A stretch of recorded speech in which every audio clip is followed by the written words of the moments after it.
Hey, River. I've had schizophrenia for 13 years now.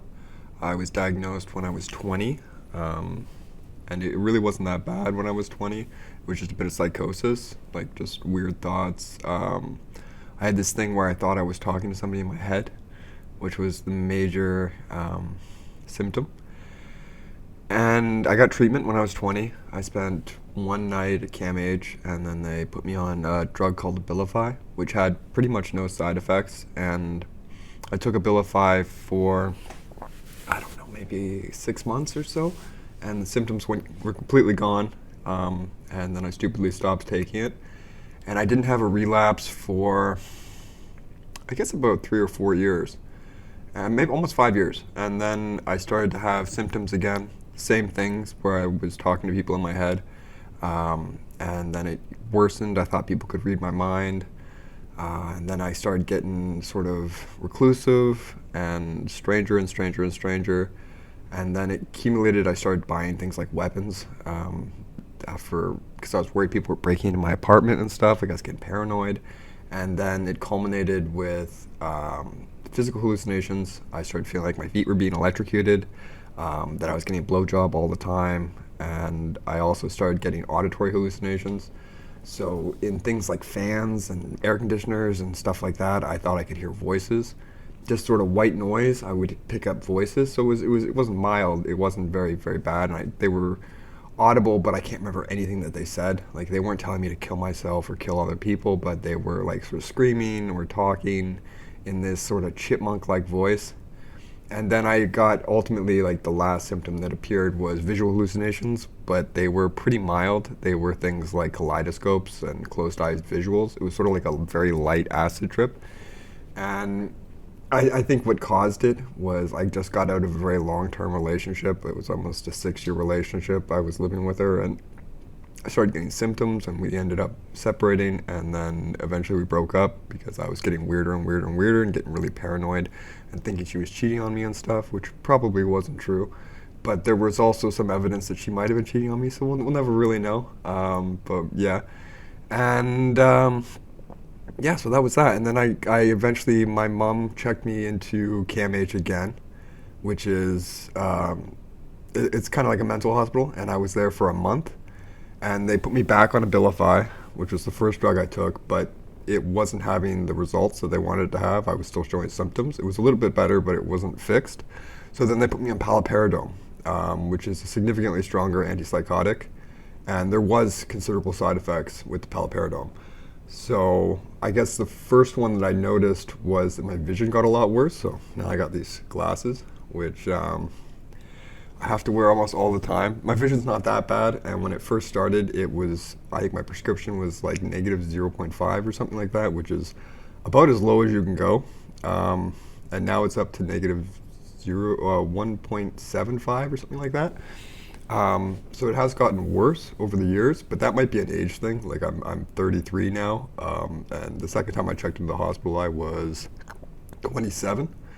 So it's been a while, so my vision may have gotten worse. Both my parents wear glasses, so it may have just been an inevitable thing, but my vision, my distance vision is worse than my mom's, and it's now worse than my dad's. So it probably is a little bit from the medication, and it did start almost immediately after I got my first dose of paliperidone. The second side effect was weight gain. Before I started taking the medication, I smoked an insane amount of pot, like 2 grams a day, every day for, I guess, 11 years. And it was pretty consistent. Like I was selling pot, I was smoking pot, pot was my life. And when I got diagnosed, I quit because every time I smoked, I started getting symptoms of psychosis. So I figured you might as well quit, or this is just going to be a vicious cycle. So I quit, and I sort of replaced smoking weed with eating.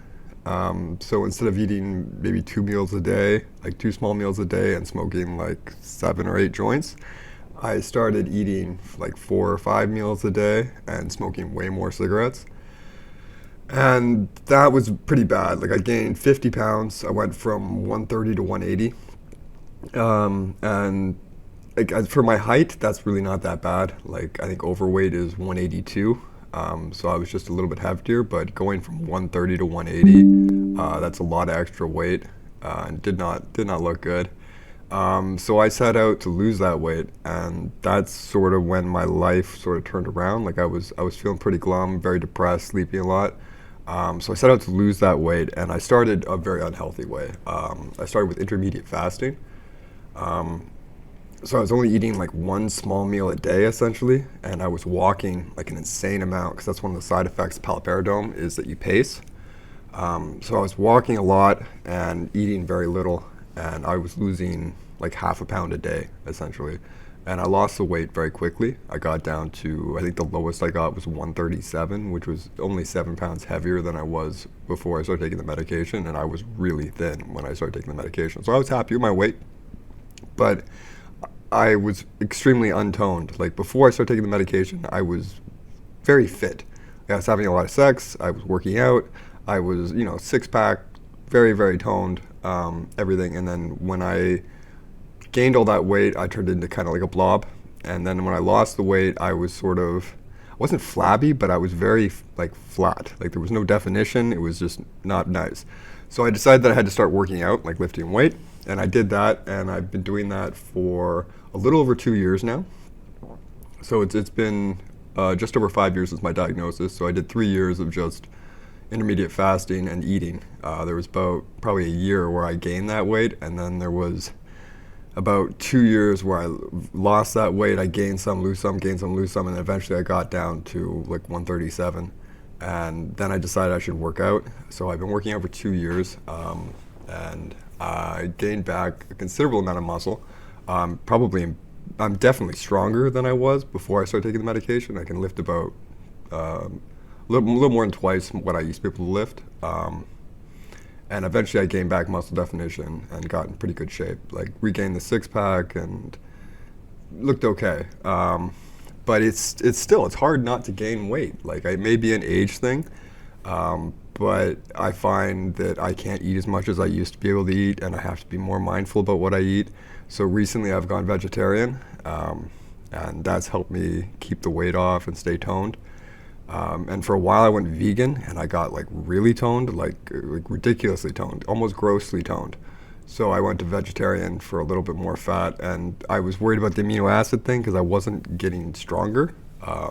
I was working out, but I wasn't able to lift more weight after about 3 or 4 months. So I started thinking that I wasn't getting enough amino acids, so I figured out, let's let some cheese in there.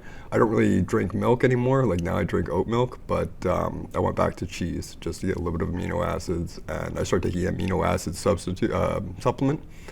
So that helped. Other side effects that I had was the sleeping thing. And when I first started the medication, I was pretty depressed. I felt like my life was over. So I slept a lot. Like I'd go to sleep at like 7 p.m. and sleep until like 10 a.m. Like it was ridiculous. I was sleeping an insane amount. And then I got over that. I started to normalize a bit. But then I was staying up really late until like 5 a.m. and sleeping until lunchtime, 2 p.m. sort of thing. So I was still sleeping a lot. And my sleep habit was terrible. And then I got COVID, and for some reason this COVID sort of snapped me out of it, and I got my sleep schedule back to normal. So I started waking up around 5 a.m. and going to sleep around 9, 10 p.m. And I've been consistent on that for a little over 2 years. I think that was in November of, I guess it would have been 2020, would it have been 2022? Yeah, I think it would have been 2022. And that sort of sorted me out. So I've been getting up at about 5 consistently for 2 years. And it does fluctuate. Like sometimes I wake up at like 3 a.m. Like today, I woke up at 3 a.m. and I've just been going ever since. But that was a major thing. And I still find that I get very, very tired. Like I have to take a nap, and by the end of the day, I am just like a zombie. And that's probably the worst side effect from the medication is the tiredness. And I've tried to fix it with all sorts of stuff. Like I started taking a pill called Vyvanse, which is for ADHD, which I also have. It's very common to have other mental affections, defects, I guess, like ADHD or dyslexia. If you also have schizophrenia, it comes with the different brain wiring and neurodiversity. So I was diagnosed when I was very, very young with dyslexia and ADHD. And dyslexia I pretty much overcame. Like my spelling's still not great, but I would say I'm fine. Like I can read, I can write, I can do all that sort of stuff. But ADHD, after the medication, I felt like it was a serious thing. Like I didn't really have trouble focusing, but I had trouble working for long periods of time. Like I had to keep taking breaks and I'd walk around and I just wasn't as focused as I wanted to be. So I started taking this medication and that helped me a little bit with the sleeping. But as my body acclimatized to the medication, I eventually found that I started needing to take naps during the day. So I would sleep for an hour to 3 hours at about lunchtime and then get up and stay up until 10. So that was not great. And that's sort of been the way it's been for a while. I also started ingesting large amounts of caffeine. So this is full of Rockstar energy drinks, and I drink 2 of those a day. And I also take a caffeine pill when I first wake up. So I have on the Vyvanse caffeine pill and 2 Rockstar energies. And that gives me enough fuel to get through the day. But it's a lot of caffeine, and it's probably not great for your heart. But you never know. I hear coffee's good for your heart, so how bad can Rockstar be? Like, it's a lot of sugar, but I'm not overweight, so I don't think it's a problem. So I don't know. I'm sort of on the fence of how healthy this is long term, but it's working right now. And the caffeine pills really, really help. And occasionally I'll take one partway through the day, so I'll take 2 caffeine pills a day, and that pretty much removes the need for the nap. But I still get really tired by about 9, 10. Like I'm a zombie by then, which is shitty. And really, there's 2 other side effects that the medication gave me. The first one was I felt sort of like my moods were flattened. Like my highs weren't as high, my lows weren't as low. And I was very creative before I started taking the medication. Like I did a lot of drawing. I made video games. I did all sorts of stuff like that. And when I started taking the medication, I felt like sort of my creative peaks were flattened. It might have just been I wasn't as interested in what I was drawing, but I just didn't feel as creative or as inventive or anything like that.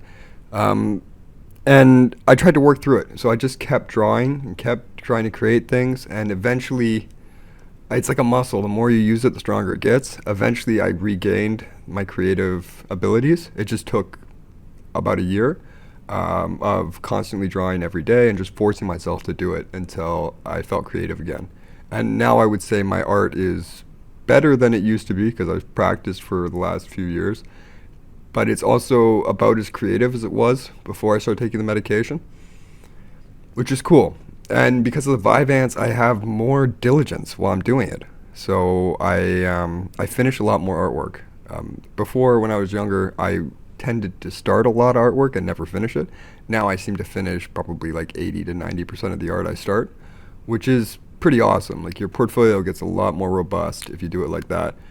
And then the last side effect, and this is a weird one. When I first started taking the medication, like I said, one of the symptoms I had was I felt like I was getting a blowjob all the time. So I was always sexually charged. And when I started taking the medication, that was gone. And it took a long time to sort of get the sexual drive back. And there was stuff that was like habit, like looking for sex and masturbation, stuff like that, which when I tried to do, I was incapable of. Like I just couldn't maintain an erection. And that really sucked, and it discouraged me to continue looking for that sort of gratification. And it went a few years, and then eventually I noticed that that really wasn't a problem, that I could maintain an erection again. Like I guess I sort of got used to not feeling like I was constantly getting a blowjob, and I got a new libido. But the interest in sex never really came back. Like I don't fantasize about it. I don't go out looking for it and stuff. Occasionally I date just because I think I should probably get out there. Like I think partnership is an important part of life, so I go looking for partnership. But a lot of the relationships just go sort of down the tube because I'm just not interested in sex. Like we'll go on like the 3rd date and I won't have made a move and it's just sort of falls flat, you know? Like they want you to make a move and you're just not that into it. So that's sort of where I am now. That's one of my least favorite side effects because sex was a big part of my life before I started taking the medication, and it's really weird not to have a sex drive anymore. Like just don't, like, not care. it is kind of liberating. Like I feel pretty free. Like it was sort of a controlling force on my life before I started taking the medication. So now it's a little bit nicer, but yeah, it's just not great. Ultimately, I had to do, I think it was 6 months or a year or something like that, where I had to go to meetings with a psychologist at CAMH after I was released, and she said that my recovery was like unheard of, like it was really really good, and I think it's gotten better since then. I feel more like myself. I'm doing well in school and work and stuff, and the only real thing that's keeping me from being super successful at what I do is the need to sleep. And I think the only thing that's keeping me from being essentially normal is the desire to have sex and stuff. And both those things are, you can probably work around them ultimately. Like you can get a job where you don't have to work like 12 hours a day, and you can take a nap, or you can work from home and you kind of make your own hours as long as you get the work done. You can do whatever you want whenever you want. And the sex thing, I feel like if somebody pulled a gun to my head and said have sex, I could. I just don't really want to. And it's been like 6 years since I have, and or 5 years. And I just yeah, I don't know. It's weird. Once you don't do it for so long, you start to think maybe I can't, or it won't go well or something. Like I remember when I first lost my virginity, I couldn't get a boner, and it was because like I don't know. I guess I spent so much time watching porn, getting ready to lose my virginity, that when time came, my body wasn't used to it. And I worry the same sort of thing will happen if I try to have sex now, where I haven't had sex for so long that my body just won't know what to do. And I got over that. Like by the end of the night, I was able to perform, and I feel like the same thing would happen, but it's an awkward conversation to have with somebody if it doesn't work right away. And I think that's one of the main reasons that I'm a little I have some trepidation about going through with it, and that's just sort of the way it is. Yeah, but ultimately, I would say my recovery has been pretty stellar. I haven't had any relapses. I feel fine on the medication. Like I don't feel like a zombie except at night, right before I go to bed, and the weight gain has been mitigated, so it's okay. I've repaired a lot of my relationships, which got damaged when I was first diagnosed with schizophrenia, and everything seems to be okay. I am thinking about reducing my dosage of the medication I'm on, because I haven't had any relapses at all, like not even minor symptoms, like 10 seconds or like a little hallucination or anything. So I think I could probably reduce it, because it's pretty standard practice to over-medicate. So I think I could probably take it down a notch, because I think it comes in, is it four? It's either 4 or 5 different levels, and I'm at like the second highest. So there's two below where I'm at, and I think I could go down to the second lowest and still be okay. So that's what I'm thinking about doing after I graduate. But I don't really want to fuck with it until I graduate, because last time when I got symptoms, I was in my final year of university, and it really fucked me up. I ended up getting sanctioned, which is pretty much suspended, and had to graduate remotely. Because they wouldn't let me come on campus because I freaked out at a teacher. So, yeah, I'm just hoping that everything goes well for the last 6 months of my education, and I can go and get a full-time job and be a productive member of society and get paid. Yeah, I'll check in a few years after I get a job and after I reduce the medication, and let you know how it's going then. But right now, life is totally worth living with schizophrenia. Like it's definitely kind of shitty, but you can recover from it. And there's some stigmas about schizophrenia, like it's going to reduce your life considerably, and that's not entirely true. Like the statistics say the average male life expectancy is 59.9, but that's because so many people, especially men, commit suicide right after diagnosis, and diagnosis is usually when you're about 20. So I think 10% of people commit suicide with schizophrenia. So that brings that number way down. And then there's also people who relapse or stop taking their medication and do crazy stuff and get murdered or car crashes or something like that. And then there's also a considerable amount of substance abuse, which I don't really understand. But yeah, people drink, and there's a really high, I think it's either 80 or 90% of men chain smoke who have schizophrenia, which brings down the life expectancy. So there's all these things bringing it down, but the actual medication, the diagnosis, doesn't really bring down the life expectancy. Like, you're more inclined to metabolic side effects like diabetes and heart disease, but that's because you essentially are eating incorrectly due to brain damage in the prefrontal lobe, which is causing some sort of inhibition disability. Like, you don't have inhibition control, so you do stupid things. But I don't know. Maybe I'm lucky I didn't get significant brain damage when I was diagnosed with schizophrenia, because your ventricles, which are pretty much like sort of like the veins in your head, they carry the fluid in your brain.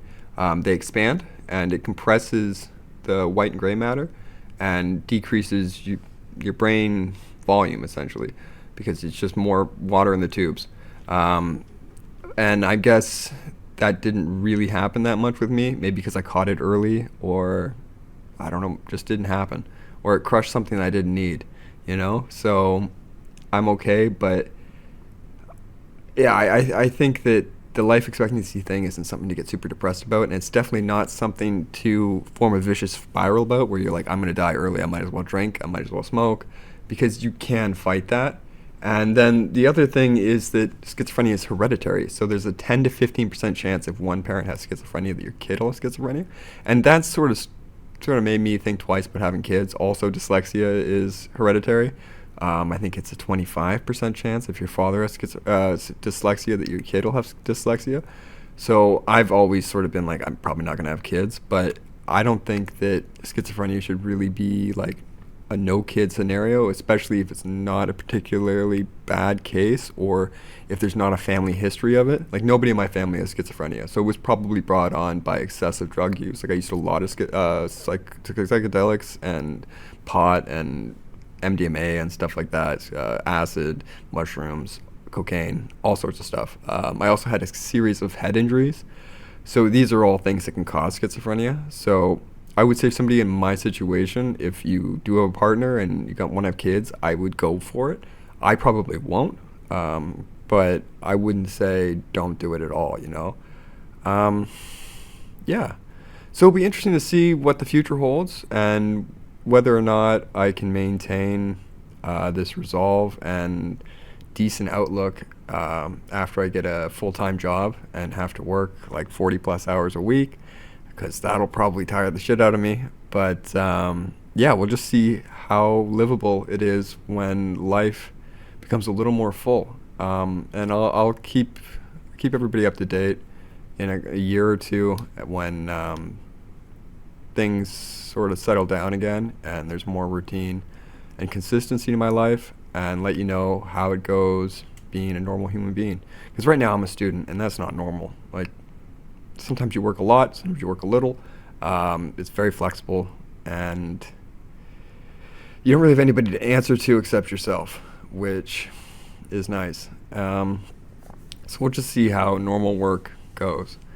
Yeah, that's pretty much everything. And yeah, if you've just been diagnosed with schizophrenia, don't freak out if you have side effects, because you will probably get over them if you try. Like, if you're gaining weight, just eat less and work out more. Fiber is king, protein is good, eat more vegetables. Like, you just change your diet a little bit, and realistically, like, I'll probably live longer now that I have schizophrenia than if I didn't, because my diet was a joke before I got schizophrenia. Like, I was probably going to die from eating like cold cuts and cheese, and now I eat a lot of vegetables and fruit and stuff, and I'll probably live like way longer also.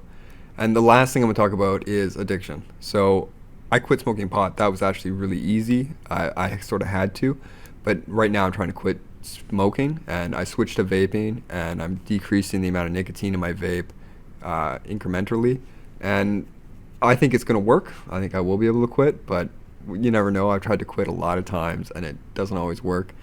So that's something. When I check in next time, I'll let you know how quitting smoking went. So I hope it works, but we'll see. All right, that's everything. Good luck and goodbye.